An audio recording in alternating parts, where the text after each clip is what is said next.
Look, I think there's areas of both teams that that we need to focus on. I think for us, there's areas we need to get better, and there's probably areas of the Indian team that we didn't attack enough. We didn't get enough opportunity, I guess, and probably being in the second innings. If you've got 150, 200 runs on the board, I think we might have been able to expose, or at least seen, how India played on a deteriorating wicket after winning the toss. So, yeah, look, I think a lot of credit has to go to India. They outplayed us in this Test match. I think, and MS Dhoni certainly led the charge. I thought Virat Kohli was outstanding as well. He's 100, but MS Dhoni changed the game.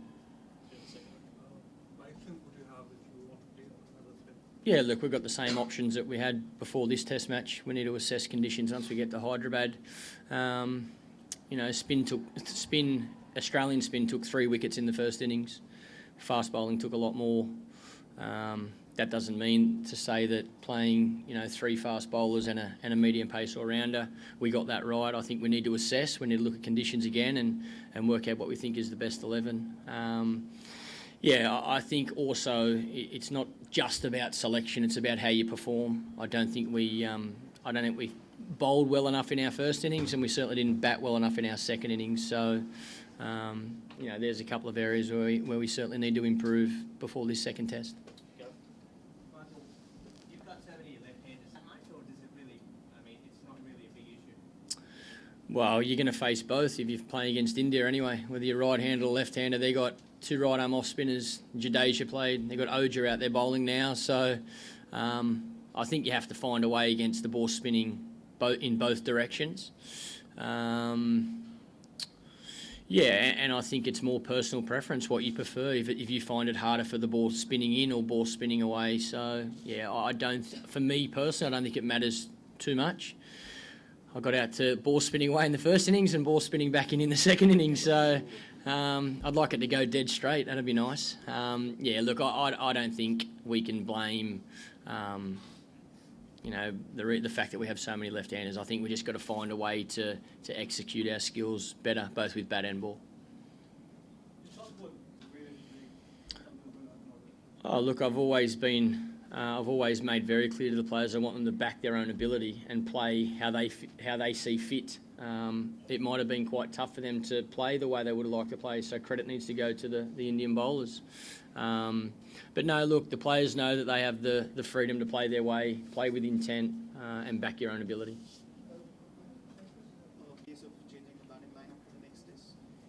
Again, we'll have that discussion. I've had that discussion every Test match since being captain.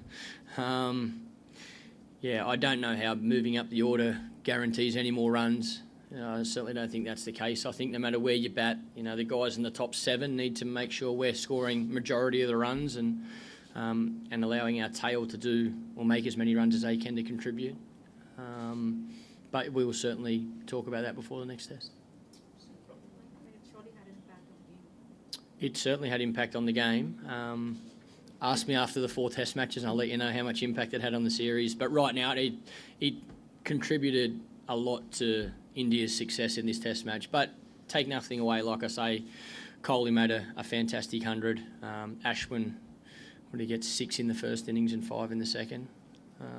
7 in the first innings and 5 in the second. So, they're 3 very good performances. We were outplayed in this Test match. Michael, you expected the pitch for the future of Test? Look, I think the wicket played better than it looked, to be honest. I think both first innings, the wicket was pretty good for batting. Second innings, the wicket, as we thought, did deteriorate and spun and bounced a lot more. The bounce was inconsistent. But I think, I like to see a result in Test cricket. The fact that the game went 5 days says to me it's a pretty good Test match wicket. Well, if we don't have a third fast bowler, Moses can certainly do that role. I think it's very exciting the way he started. He's been a very talented player for a long time back in Australia, but it's nice to see that potential come to the forefront in his first Test match. And I think he looked very comfortable, to be honest, with both bat and ball. I think he looked very comfortable. So that's exciting for Australian cricket going forward and very exciting for Moses.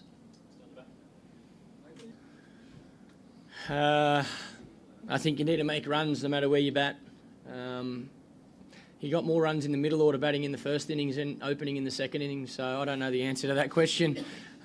If you open, if you bat 5, 6, like I say, everybody in the top 7 needs to be making majority of the runs for us to have success. Bring them to India, more spinners? Whew. We can bring the whole country here soon. We have 17 players already. Look, I think we have a really talented squad. Like I say, we need to make the most of the talent we have in the squad. You know, we need to make. Yeah, Warney's in town. I'll see if he's available. I think we have enough good players. We just need to make sure we're performing as well as we can. So, yeah, right now we still have spinning options with Xavier Doherty and Glenn Maxwell. But like I say, we'll assess what the pitch is like, and then we'll make that decision. Last question. Well, the plan is to try and take wickets, there's no doubt about it. So the most important thing is to have fielders in catching positions. But I know from a batsman as well, if everybody's in saving a single, it's very easy to hit boundaries, or much easier to hit boundaries. So, yeah, somehow you try and have the cake and eat it. You want to take wickets, but you also want to give Nathan a little bit of protection as well. So that was why we had the fields we had. Yeah, unfortunately it didn't work as well as we would have liked, and we can reassess that for the second test match.